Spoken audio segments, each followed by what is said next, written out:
네, 우리 옆 사람과 함께 평화의 인사 나누도록 하겠습니다. 이렇게 인사하겠습니다. 행복하세요. 행복하세요. 예, 행복이란 단어를 꺼낸 이유는 제가 초등부를 담당하고 있는 전도사로서 오늘 어린이들과 이 성전에서 함께 예배를 드릴 때 정말 행복하다라는 느낌을 받았습니다.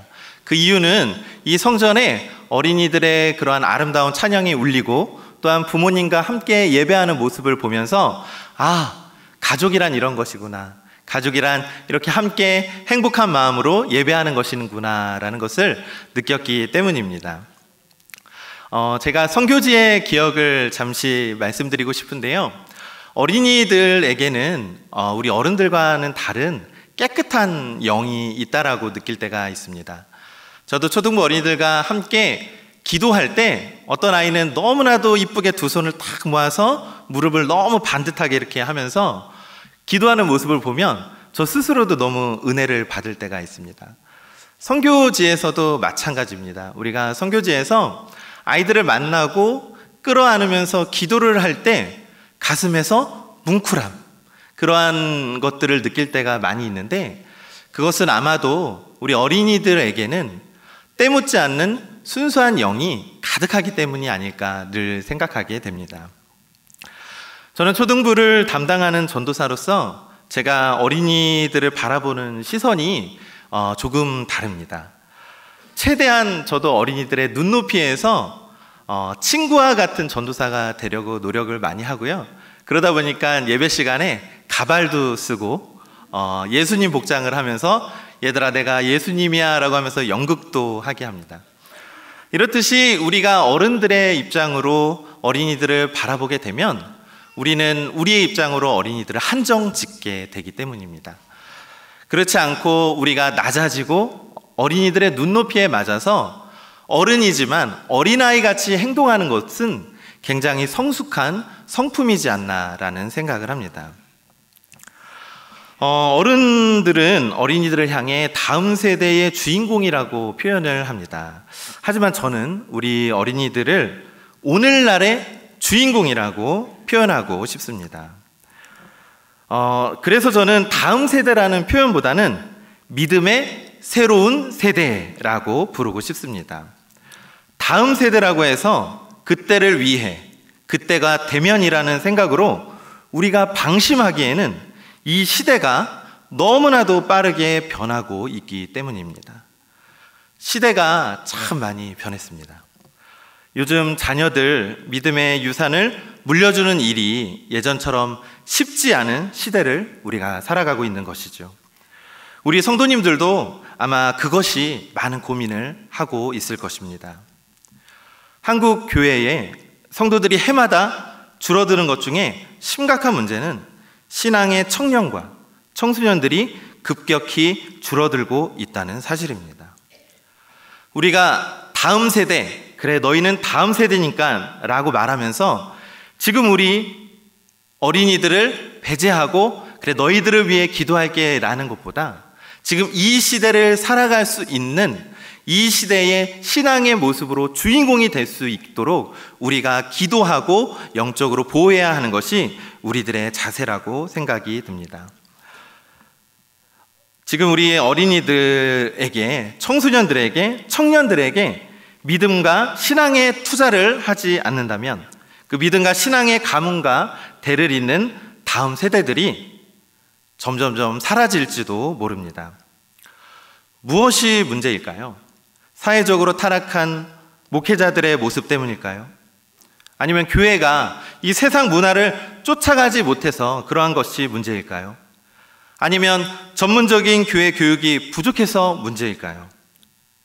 아마도 근본적인 우리의 믿음이 부족하고 미지근한 그러한 믿음으로 우리가 예배 신앙의 삶을 살아가고 있지는 않은지 한번 돌이켜 보아야 합니다. 미지근한 믿음으로는 우리 어린이들의 생명을 살릴 수가 없습니다. 그러한 미지근한 우리의 책임감으로는 우리 어린이들의 영을 보호할 수가 없습니다. 그만큼 이 시대는 너무나도 영적으로 힘들고 어려운 시대를 살아가고 있기 때문입니다.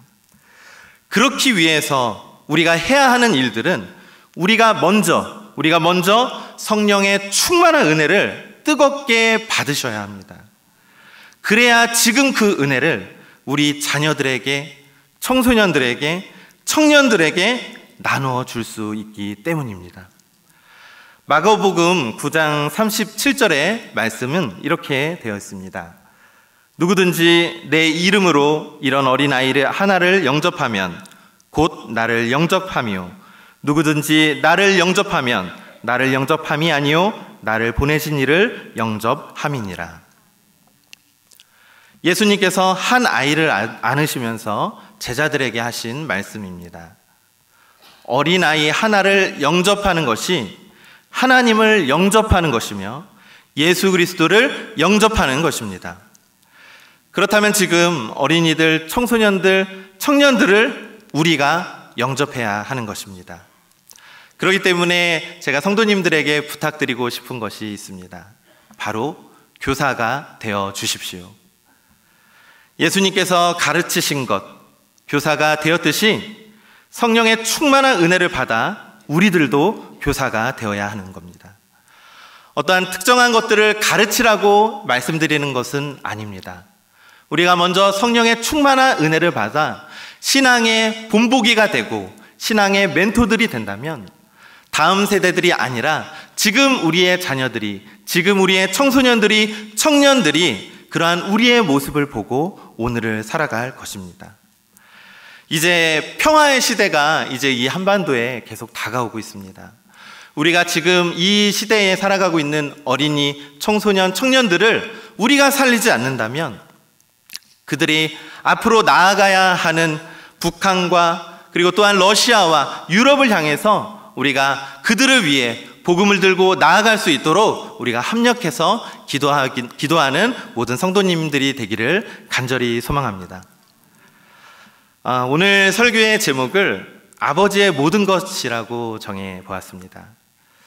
아버지에게 있어서 모든 것이 있다면 아마 자녀들, 가족들이라는 생각을 했습니다. 아버지라는 존재, 그 이름만으로도 든든하고 믿음직한 존재가 아버지 아니겠습니까? 아버지의 존재가 든든히 설 수 있는 이유는 오직 하나입니다. 바로 사랑하는 자녀들 때문이겠죠. 그런 의미에서 하나님에게 있어서도 아들 예수 그리스도는 마찬가지로 전부였습니다. 아버지의 모든 것은 바로 아들이라는 것이죠. 오늘 본문의 말씀은 예수님께서 바리새파 유대 사람들에게 자신의 존재에 대해 나는 하나님의 아들이다 라고 증언하는 내용입니다. 우리의 신앙도 나는 하나님의 자녀입니다. 나는 하나님의 거룩한 자녀입니다 라는 믿음의 확신이 있으신지요? 믿으십시오. 믿으셔야 합니다. 하나님은 그 전부인 그의 아들의 핏값을 통해서 우리와 관계 맺어 주시고 우리를 자녀 삼아 주셨기 때문입니다. 하나님과 관계를 맺고 그분의 자녀로 살아가기 위해 우리는 어떻게 살아가야 할까요? 오늘 본문의 말씀을 통해 함께 은혜를 나누고자 합니다. 하나님의 자녀로 산다는 것은 아버지의 일을 믿음으로 행하는 것입니다. 요한복음 5장 19절의 말씀에는 아버지께서 하시는 일을 보지 않고는 아무것도 스스로 할 수 없나니 라는 본문이 있습니다. 예수 그리스도 역시 하나님 없이 혼자서는 할 수 없었을 것입니다. 아버지의 일, 곧 하나님의 일을 보았듯이 그의 행하심 따라 사역하셨다는 것입니다. 그렇다면 아버지의 일은 무엇일까요? 본문의 전 단락에는 베데스다 연못에서 병든 자를 고치신 예수님께서 바리새파 유대인들에게 이렇게 얘기를 하였습니다. 아버지께서 일하시니 나도 일한다 라고 말입니다. 그렇습니다. 우리가 하나님의 일이 무엇인지 알기 위해서는 예수님께서 어떤 일을 하셨는지 살펴보아야 하는 것입니다. 예수님은 병든 자를 고치셨고 가난하고 소외된 자들을 안아주셨습니다. 곧 예수 그리스도의 가르침이 곧 아버지의 일, 하나님의 일이라는 것입니다. 그 예수님의 가르침이 무엇인가요? 성경에는 수없이 말씀하고 또한 그 의미를 강조하고 있습니다. 그 진리는 바로 오직 예수 그리스도로 인해 깨닫게 된다는 사실입니다. 마태복음 5장 43절에서 예수님은 이렇게 가르칩니다. 내 이웃을 사랑하고 원수를 사랑하라. 박해하는 자를 위하여 기도하라. 또한 마태복음 19장 19절에는 내 부모를 공경하라. 내 이웃을 내 자신과 같이 사랑하라. 부모를 사랑하는 일, 이웃을 사랑하는 일, 원수를 위해 기도하는 일, 우리가 아주 가깝고도 쉽게 행할 수 있는 이 사랑의 실천들이 바로 예수님이 가르쳐 주신 가르침이고 하나님의 일이라는 것입니다. 우리는 실질적으로 하나님의 일들을 행하며 이 세상을 살아가고 있는 것인지요? 대부분 자녀들은 아버지의 모습을 통해 많은 것을 배우고는 합니다. 그것이 꼭 가르침이 아니라 아버지의 모습을 통해서 배운다는 것입니다. 자녀에게 자아를 구성하는 큰 축은 바로 아버지의 영향입니다. 성도님들께서는 아버지 하면 무슨 느낌이 떠오르시는지요? 또 어떤 아버지와 함께 어린 시절을 보내셨는지요? 그리고 그 아버지를 통해 믿는 하나님 아버지에 대한 어떤 신앙의 틀을 형성해 오셨습니까? 우리나라 아버지상은 가부장적인 문화 속에서 자라서인지 여러 유형의 아버지상이 있습니다. 지나치게 권위적인 가부장적인 아버지상이 있고 너무 말이 없어 대화가 단절된 아버지상이 있습니다. 또 지나치게 엄격하여 자신감보다는 상실감을 주는 아버지상은 우리의 모습이 그런 모습은 아니었는지요? 또는 폭력적이고 술주정뱅이인 아버지 밑에서 자란 어린아이들은 그 모습을 아파하며 마음의 상처를 얻고 그와 아버지의 모습을 닮아가며 살아가는 모습을 우리 주변에는 찾아볼 수가 있습니다. 우리는 지금 어떤 아버지상을 하고 살아가고 있습니까? 돌이켜 보아야 합니다. 그러나 아버지는 그러한 모습이 아닙니다. 실직당한 한 아버지가 있습니다. 아버지가 집에 들어와 아내와 자녀들을 맞이했습니다. 회사에서는 집에 전화로 실직당한 소식을 전한 뒤였습니다. 아내와 자녀는 아버지를 보는 순간 흐느껴 울면서 이렇게 말합니다. 회사에서 전화가 왔어요. 우리 이제 어떻게 살아요? 그런데 그 아버지의 표정은 전혀 놀란 표정도 짓지 않으면서 이렇게 말합니다. 내가 내일이라도 일자리를 구해 책임질 테니 염려하지 마시오 라고 하며 오히려 그 가족을 격려하는 것입니다. 전혀 요동함이 없는 아버지의 모습을 보며 자녀들은 자신감을 회복합니다. 이 든든함이 아버지만이 보여줄 수 있는 매력이지 않겠습니까? 아버지는 가정의 영적인 기둥입니다. 그 기둥은 흔들리면 안 됩니다. 듬직하게 서 있는 것, 무엇으로 견뎌낼 수 있겠습니까? 그것이 바로 예수 그리스도를 믿는 믿음이라는 것입니다. 요한복음에서는 아버지라는 단어가 참 많이 나옵니다. 또한 본문 19절, 20절, 21절, 22절에는 아버지께서라는 반복적인 문구가 나옵니다. 요한복음의 신학은 예수님이 하나님의 아들임을 끊임없이 논증하며 내가 곧 하나님의 아들, 하나님과 동등한 존재임을 강조하고 있습니다. 하나님을 믿는 믿음, 아버지라고 확신하는 그 믿음이 없으면 하나님의 일을 행할 수가 없습니다. 내가 하나님의 자녀임에 대한 믿음의 확신이 있으십니까? 흔들리지 않는 든든한 믿음으로 무엇을 세우시겠습니까? 바로 예수 그리스도의 십자가로 하나님의 자녀로 거듭난다는 믿음의 확신으로 살아가십시오. 요한복음 10장 30절 예수님께서 말씀하십니다. 나와 아버지는 하나이니라. 믿음의 확신으로 자녀된 삶을 사는 우리는 이제 하나님의 뜻을 이루어야 할 것입니다. 예수 그리스도에게 있어서 하나님의 뜻을 이루는 것은 무엇이었을까요? 바로 생명을 살리는 일이었습니다.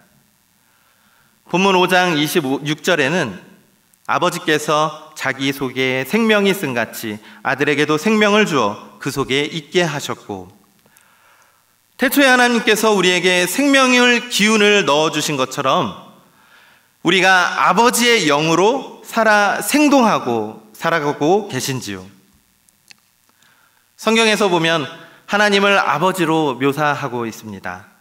하나님이 아버지라는 말은 하나님에게는 인자와 자비, 사랑과 공의의 속성이 있음을 말씀하는 것입니다. 곧 아버지는 영적인 존재라는 것입니다. 요한복음 4장 24절에는 하나님은 영이시니 예배하는 자가 신령과 진정으로 예배할지니라. 그렇습니다. 우리는 늘 예배 가운데 하나님을 만나고 관계 맺고 있습니다. 하나님의 말씀을 통해 우리에게 하나님을 영을 공급해 주고 계신 것이지요. 우리에게 생기를 불어넣어 주신 하나님께서 원하시는 뜻은 하나님의 영으로 충만한 생명의 삶을 살라는 것입니다. 내 영이 살아 생동하는 삶을 살아가기를 소망합니다. 그런데 우리의 영이 늘 말썽입니다. 성인 아이라는 말을 아십니까? 성인 아이란 이름 그대로 몸은 성인이지만 어린아이처럼 미숙하여 삶의 크고 작은 문제들을 일으키는 사람을 일컫는 용어입니다. 그들은 어린 시절에 정서적인 욕구를 충족받지 못한 채 고통당한 마음이 체한, 마음이 얹힌 그러한 사람들입니다. 누구나 음식을 먹고 체한 경험이 한두 번은 가지고 있을 것입니다. 그 느낌 어떠하십니까? 체했다고 당장에는 죽지 않습니다. 그러나 움직이고 숨 쉬는 것이 굉장히 어렵고 불편합니다. 그런데 마음이 아픈 사람도, 마음이 체한 사람도 마찬가지일 것입니다. 그 마음이 답답할 것입니다. 그 마음이 숨을 쉬기 어려울 것처럼 어려울 것입니다. 그 답답한 마음은 누구보다도 본인이 잘 알고 있는 것입니다. 내가 편하지 않다는 것을 내 속이 답답한 것 같이 우리의 영도 마찬가지입니다. 이처럼 영적인 충족을 받지 못하면 성인 아이처럼 영이 체한 사람이 되는 것입니다. 영적으로 살아있는 척을 해도 본인은 압니다. 나에게 문제가 있구나. 내 영이 답답하구나 라고 생각을 하는 것입니다. 그런 우리의 영에는 회복이 필요합니다. 그런데 아무리 발버둥 쳐도 우리 스스로 그것을 치유할 수 없습니다. 그렇기 때문에 수많은 사람들이 죄로 얼룩지어 죽은 영으로 살아가고 있게 된 것입니다. 하나님의 큰 뜻은 그런 우리들을 향해 있었습니다. 그런 죽어가는 우리들의 영을 향해 있었다는 것입니다. 그렇기 때문에 하나님은 우리를 살리기 위해, 우리에게 새 생명의 영을 불어넣기 위해 그의 전부인 아들을 보내주신 것입니다. 요한복음 5장 20절에 아버지께서 아들을 사랑하사 자기가 행하시는 것을 다 아들에게 보이시고 또 그보다 더 큰 일을 보이사 너희로 놀랍게 여기게 하시리라. 더 큰 일을 이루고자 했던 하나님의 뜻은 본문에서 여러 곳에서 엿볼 수 있습니다. 본문의 말씀 5장 27절 인자됨으로 말미암아 심판하는 권한을 주셨으니라. 28절 이를 놀랍게 여기지 말라. 무덤 속에 있는 자가 다 그의 음성을 들을 때가 오나니. 하나님과 동등됨으로 심판의 권한을 부여받은 예수 그리스도는 하나님의 방법과 그 뜻을 너무나 잘 알고 있었을 것입니다. 30절에는 예수님은 이와 같이 말씀합니다. 내가 아무것도 스스로 할 수 없노라. 듣는 대로 심판하노니 나는 나의 뜻대로 하려 하지 않고 나를 보내신 이의 뜻대로 하려 함으로 내 심판은 의로우니라. 예수 그리스도의 인자됨은 예수님의 고난과 죽음, 희생을 의미합니다. 예수님은 하나님이 이루고자 했던 그 큰 일을 알고 있습니다. 그것은 자신의 생명을 다해 모든 사람들의 죄를 심판함으로 예수 그리스도의 음성을 듣는 자로 하여금 다시 새 생명을 살리는 일이라는 것입니다. 요한복음 10장 15절, 아버지께서 나를 아시고 내가 아버지를 아는 것 같으니 나는 양을 위하여 목숨을 버리노라. 목숨을 버리는 것이 쉬운 일이겠습니까? 예수님은 하나님의 뜻을 알기에 예수님도 똑같이 고민하며 겟세마네 동산에 기도하며 울부짖었습니다. 그러나 나의 뜻대로 하지 마시고 아버지의 뜻대로 하시옵소서라고 말입니다. 이 얼마나 가슴 아픈 위대한 사랑입니까? 부모에게 있어서 자녀들은 전부이지 않습니까?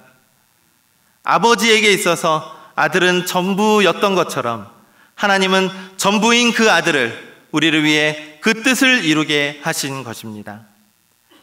아들을 잃는다는 것은 아마 찢어질 듯한 아픈 마음일 것입니다. 너무나 고통스러운 마음일 것입니다. 눈물밖에 없는 슬픔일 것입니다. 그런데 하나님께서 무엇 때문에 그러셨을까요? 바로 우리 때문입니다.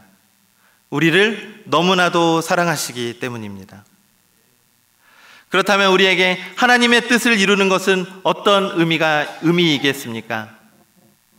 바로 복음을 전하며 아직도 죽을 수밖에 없는 영혼을 긍휼히 여겨야 할 것입니다. 그들의 영을 복음을 통해 살려야 하는 것입니다. 그것이 하나님께서 우리에게 새 생명을 주신 고귀한 하나님의 뜻이라는 것입니다. 이제 우리가 할 수 있는 것은 한 가지밖에 없습니다. 우리가 하나님을 먼저 사랑해야 합니다. 우리가 하나님의 전부를 얻은 자로서 어떻게 하나님을 사랑하지 않을 수가 있겠습니까? 하나님의 사랑은 한이 없습니다. 오늘 찬송의 가사 말처럼 하늘을 두루마리 삼고 바다를 멍물 삼아도 하나님의 사랑을 표현할 수 없이 정말 끝없는 무한한 사랑을 저는 이 가사를 통해서 늘 느끼고 은혜를 받곤 합니다. 우리는 누가복음 15장에 돌아온 탕자의 이야기를 잘 알고 있습니다. 아버지의 재산을 가지고 허랑방탕하게 낭비한 부족한 자식은 스스로 돌이켜 아버지에게 돌아가는 그 아들을 아버지는 따뜻하게 맞이하여 주셨습니다. 하나님은 그런 분이십니다. 우리의 죄와 허물을 씻어주시고 따뜻히 감싸주시는 아버지와 같은 분이십니다. 개인적으로 저는 우리의 아버지의 모습을 통해 하나님의 사랑을 늘 깨닫습니다. 언제나 든든하게 나를 지켜주셨고 지금도 가정을 지켜주고 계시는 아버지의 모습, 아들의 마음 아프게 해도 말없이 믿어주셨던 그 아버지의 모습, 누구보다 든든하게 지켜주셨던 그 사랑을 이제 내가 이어받아 아버지의 행함과 그 뜻을 이제 내가 이어갈 것입니다. 하나님께서도 마찬가지로 우리에게 그 아들을 대신하여, 그 전부인 아들을 대신하여 우리를 사랑하셨듯이 이제 그 사랑을 우리가 받았으니 그 사랑을 우리가 모두에게 전하는 삶을 살아야 되지 않겠습니까? 내일 모레이면 어버이날입니다. 그동안 하지 못했던 사랑한다는 말이 있다면 아낌없이 부모님께 해주고 싶습니다. 저도 꼭 그렇게 하도록 하겠습니다. 하나님께서 우리에게 보여주신 위대한 사랑을 우리는 잘 알고 계시지요? 우리가 예수 그리스도를 따라 살아가며 하나님의 그 위대한 사랑이 드러나는 삶이 되는 모든 군산 성광교회 성도들이 되기를 간절히 소망합니다. 기도하겠습니다.